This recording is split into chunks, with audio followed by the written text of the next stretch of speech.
ഞാൻ ഉണ്ടാക്കാൻ പോകുന്നത് വെണ്ടക്കായ കൊണ്ടൊരു കറിയാണ്. അതിന് വേണ്ടി ഞാൻ 10-11 വെണ്ടക്കായ എടുത്തിട്ടുണ്ട്. ഇനി ഇതൊന്ന് മുറിച്ചെടുക്കും. വെണ്ടക്കായൊക്കെ ഇതുപോലെ മുറിച്ചെടുത്തിട്ടുണ്ട്.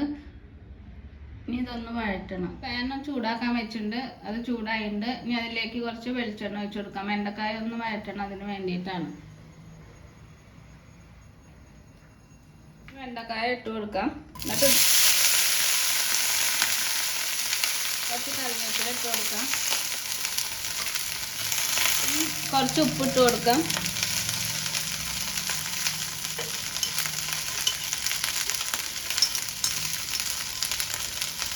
കുറച്ച് മഞ്ഞൾപ്പൊടി ഇട്ട് കൊടുക്കാം.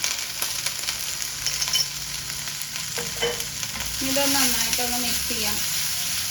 ഇനി ഇതൊരു മിനിറ്റ് നന്നായിട്ടൊന്ന് വഴറ്റിയെടുക്കാം.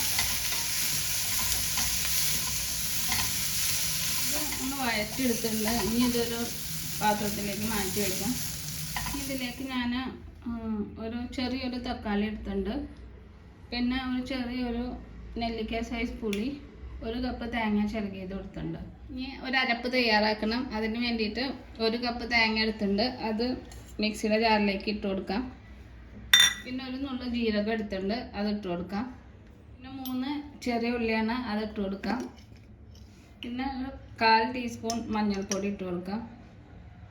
1/2 ടീസ്പൂൺ മുളക് പൊടി, പിന്നെ 1 ടീസ്പൂൺ മല്ലിപ്പൊടി ഇട്ട് കൊടുക്കാം. എന്നിട്ട് കുറച്ച് വെള്ളം ഒഴിച്ചിട്ട് ഇത് നന്നായിട്ടൊന്ന് അരച്ചെടുക്കാം. കുറച്ച് വെള്ളം ഒഴിച്ചിട്ട് ഇത് നന്നായിട്ടൊന്ന് അരച്ചെടുക്കാം. ഈ കറി ഉണ്ടാക്കാൻ തുടങ്ങാം. ഞാനൊരു പാൻ വെച്ചിട്ടുണ്ട്, അതിലേക്ക് തക്കാളി ഇട്ട് കൊടുക്കാം. പിഴിഞ്ഞത് ഒഴിച്ചു കൊടുക്കാം. ഇനി അരപ്പ് ഒഴിച്ചു കൊടുക്കാം. ഒരു 1/2 കപ്പ് വെള്ളം കൂടി ഒഴിച്ചു കൊടുത്തിട്ടുണ്ട്. ഇനി ഇത് നന്നായിട്ടൊന്ന് തിളക്കട്ടെ. ഉപ്പിട്ട് കൊടുക്കാം. വെണ്ടക്കായ ഫ്രൈ ചെയ്യുമ്പോൾ കുറച്ച് ഉപ്പിട്ട് കൊടുക്കുന്നുണ്ട്. ഇനി കറിക്ക് ആവശ്യമായിട്ടുള്ള ഉപ്പിട്ട് കൊടുക്കാം. അപ്പോൾ ഇത് നന്നായിട്ട് തിളച്ചിട്ടുണ്ട്. ഇനി അതിലേക്ക് ഫ്രൈ ചെയ്ത് വെച്ച വെണ്ടക്കായ ഇട്ട് കൊടുക്കാം. ഇനി അതിലേക്ക് 2 പച്ചമുളക് നീളത്തിൽ അരിഞ്ഞത് ഇട്ട് കൊടുക്കുന്നുണ്ട്. പിന്നെ കുറച്ച് കറിവേപ്പില ഇട്ട് കൊടുക്കുന്നുണ്ട്.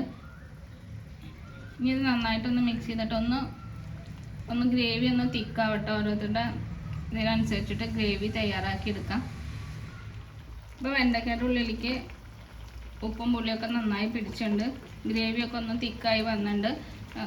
ഇനി തീ ഓഫ് ചെയ്യാം. വറവ് തയ്യാറാക്കണം. അതിന് വേണ്ടി ഞാനൊരു പാൻ ചൂടാക്കാൻ വെച്ചിട്ടുണ്ട്, അതിലേക്ക് വെളിച്ചെണ്ണ ഒഴിച്ചു കൊടുക്കാം. പിന്നെ ചൂടായിട്ട് അതിലേക്ക് 1 ടീസ്പൂൺ കടുക് ഇട്ട് കൊടുക്കാം. പിന്നെ 1/2 ടീസ്പൂൺ ഉലുവ,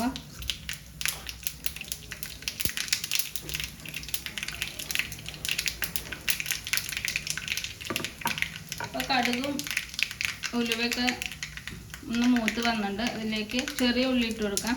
ഞാനൊരു 5 ചെറിയ ഉള്ളി എടുത്തതാണ്, അതിട്ട് കൊടുക്കാം. ചെറുതായി അരിഞ്ഞത് ഇട്ട് കൊടുക്കാം. ഈ ഉള്ളിയൊക്കെ ഒന്ന് നന്നായിട്ടൊന്ന് മൂക്കണം.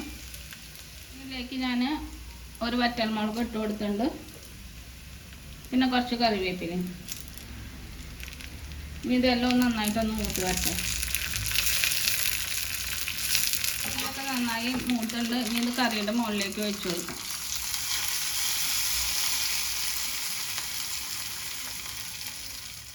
ഇപ്പോൾ കറി തയ്യാറായിട്ടുണ്ട്. ചോറിൻ്റെ കൂടെ നല്ലൊരു ഡിഷാണ്. അപ്പോൾ എല്ലാവരും ഉണ്ടാക്കി നോക്കണം. ഇഷ്ടപ്പെട്ട ലൈക്ക് ചെയ്യണം, ഷെയർ ചെയ്യണം, സബ്സ്ക്രൈബ് ചെയ്യണം. Thanks for watching.